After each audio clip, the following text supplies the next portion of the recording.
അൽഹംദുലില്ലാ വസ്സലാത്തു വസ്സലാമു അലാ അഷ്റഫിൽ മഖ്ലൂഖീൻ വഅലാ ആലിഹി വസഹ്ബിഹിൽ ഫായിസീന ബിറിദല്ലാഹ് അമ്മാ ബഅദ്. സർവാദരണീയരായ ഉസ്താദ് അവറുകൾ, മറ്റു എൻ്റെ ശബ്ദം ശ്രവിക്കുന്ന മുതഅല്ലിം സുഹൃത്തുക്കളെ, സയ്യിദന്മാരെ, വിധികർത്താക്കളെ, അസ്സലാമു അലൈക്കും വറഹ്മത്തുള്ളാഹി തആല വബറകാതുഹു. സലാനി ഫെസ്റ്റ് 2024 പ്രൗഢമായ ഈ വേദിയിൽ മതവെറിയുടെ കൂട്ട് ജനാധിപത്യ രാജ്യത്തെ മുറിവേൽപ്പിക്കുന്നുവോ എന്ന വിഷയത്തെ ആധാരമാക്കി സംസാരിക്കാൻ അവസരം നൽകിയതിൽ ജഗനിയന്ത്രിതാവായ അള്ളാഹുവിനെ ഞാൻ ആദ്യമായി സ്തുതിക്കട്ടെ. അൽഹംദുലില്ലാ. ജനാധിപത്യ രാജ്യം പൗരനോട് ഏറ്റവും സമന്വയ നിലപാട് പുലർത്തേണ്ട ഒരു ഭരണകൂടത്തിന്റെ നീതിയില്ലാ പുലർച്ചകളെ ചൂണ്ടിക്കാണിക്കാനാണ് ആഗ്രഹിക്കുന്നത്. ഇക്കഴിഞ്ഞ നവംബർ 24 രാജ്യതലസ്ഥാനത്ത് 500 വർഷത്തോളം പഴക്കമുള്ള ഒരു പള്ളിയിൽ സർവേ നടക്കുകയാണ്. സ്വാഭാവികമായും സർവേ ഉദ്യോഗസ്ഥർ മാത്രം ഒത്തുകൂടേണ്ട ഒരു സ്ഥലത്തേക്ക് സംഘപരിവാറിന്റെ കുഞ്ഞാടുകൾ ആക്രോശം മുഴക്കി വരുന്നുണ്ട്. തുടർന്ന് സംഘർഷം രൂപപ്പെടുന്നു. പോലീസിന്റെ വെടിയുണ്ടകളാൽ 4 ജീവനുകളാണ് അന്നവിടെ പൊലിഞ്ഞു പോയത്.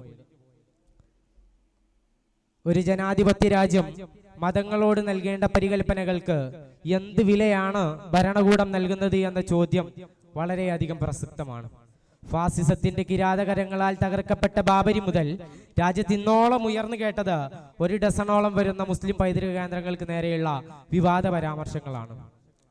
അതുകൊണ്ടൊന്നും തീരാതെ പോകുന്ന ഏക സിവിൽ കോഡിൽ തുടങ്ങി രാജ്യത്തെ പിടിച്ചു കുലുക്കാൻ മാത്രം ശേഷിയുള്ള പൗരത്വ ഭേദഗതി ബില്ല് വരെ ഭരണകൂടം ചർച്ച ചെയ്തുകൊണ്ടിരിക്കുന്ന ആ വെറിയുടെ യാത്ര ഇന്ന് വഖഫ് ഭേദഗതിയിൽ വരെ എത്തിച്ചേർന്നിട്ടുണ്ട് എന്നതാണ് വസ്തുത. ചരിത്രം പ്രഹസനമായി ആവർത്തിക്കുമെന്ന് പറഞ്ഞത് കാൾ മാർക്സ് ആണ്. ഗുജറാത്തിലെ കലാപാന്തരീക്ഷങ്ങളൊന്നും ഇന്ത്യ അത്ര വേഗം മറന്നു പോകുന്ന ഒന്നല്ല. കാലങ്ങൾക്ക് ശേഷവും അതിന്റെ ബാക്കിയായ ഇരകളെ വരെ ഇവിടെ വേട്ടയാടപ്പെടുന്നുണ്ട് എന്ന് നാം ഓർക്കേണ്ടതുണ്ട്. ഇതിൽ നിന്നെല്ലാം എത്ര ആഘാതങ്ങളെയാണ് നമ്മുടെ രാജ്യം കാത്തിരിക്കുന്നത് എന്ന് നമുക്ക് ഊഹിക്കാവുന്നതുള്ളൂ. ലവ് ജിഹാദ് ആരോപിച്ചുകൊണ്ടും പശുക്കടത്ത് ആരോപിച്ചുകൊണ്ടും RSSന്റെ ഗുണ്ടവരികൾ ഇവിടെ കൊന്നു തീർത്തത് ഡസൺ കണക്കിന് മനുഷ്യ ശരീരങ്ങളെയാണ്. നമ്മൾ അറിയാതെ പോകുന്ന ദളിതർക്ക് നേരെയുള്ള പീഡനങ്ങളെ കുറിച്ച് ആരാണ് ഇവിടെ ചർച്ച ചെയ്യുന്നത്?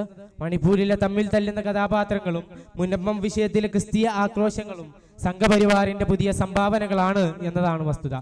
ഒരു തെരഞ്ഞെടുപ്പ് പ്രചാരത്തിന് ഉടനീളം മതവെറിയുടെ ആശയത്തെ കാർക്കിച്ചു തുപ്പാൻ BJPയുടെ നേതാക്കന്മാർ ഉത്സാഹം കണ്ടത് ഫാസിസം അത്രയേറെ വളർന്നിട്ടുണ്ട് എന്നതിന്റെ പ്രതിധ്വനികളാണ്. നമുക്കറിയാം, വിദ്വേഷ പ്രചാരണത്തിന്റെ പുതിയ മുഖമായിരുന്നു ദ കേരള സ്റ്റോറി. ഇല്ലാന്നുണകളെ കെട്ടുകഥകളാക്കി ഇന്ത്യയിലെ കവലകളെ പ്രക്ഷുബ്ധമാക്കുക എന്നത് അവരുടെ അജണ്ടയായിരുന്നു. കാശ്മീരിൽ നാം അത് കണ്ടവരാണ്. മതവിദ്വേഷങ്ങൾക്കെതിരെ നിയമ നടപടിയെടുക്കേണ്ട ജുഡീഷ്യറിയുടെ വിശ്വസ്തത നഷ്ടപ്പെടുന്ന തരത്തിൽ ഉത്തരവുകൾ ഇറക്കുന്നത് നീതിപീഠം പോലും സർക്കാരിന്റെ പാവകളായി വർത്തിക്കുന്നു എന്നതിന്റെ തെളിവ് കൂടിയാണ്. ഇന്ത്യൻ ഭരണഘടനയിലെ 4ാമത് അനുച്ഛേദത്തിൽ 25 മുതൽ 28 വരെയുള്ള ആർട്ടിക്കിൾ പ്രദാനം ചെയ്യുന്നത് മതപരമായ സ്വാതന്ത്ര്യത്തിലേക്കുള്ള അവകാശത്തെയാണ്. നമ്മുടെ ഇന്ത്യ ഒരു ജനാധിപത്യ രാജ്യമാണ്. ഓരോ പൗരനും മൗലികാവകാശങ്ങൾ അതിപ്രധാനമാണ്. അതിനെ ഹനിക്കുക എന്ന് പറയുന്നത് ഒരു ഭരണകൂടത്തിനും സാധ്യമായ ഒന്നല്ല. വൈവിധ്യങ്ങളായ മതങ്ങളെ അവരുടെ സ്വസ്ഥതയിൽ ജീവിക്കാൻ അനുവദിക്കേണ്ടതുണ്ട്. മതപരമായ ആചാരങ്ങളിൽ കൈകടത്താൻ അധികാരമില്ലാത്ത ഭരണകൂടത്തിനിക്ക് എങ്ങനെയാണ് ജുമയുടെ പ്രസംഗത്തിൽ നിലപാട് സ്വീകരിക്കാനാകുന്നത്?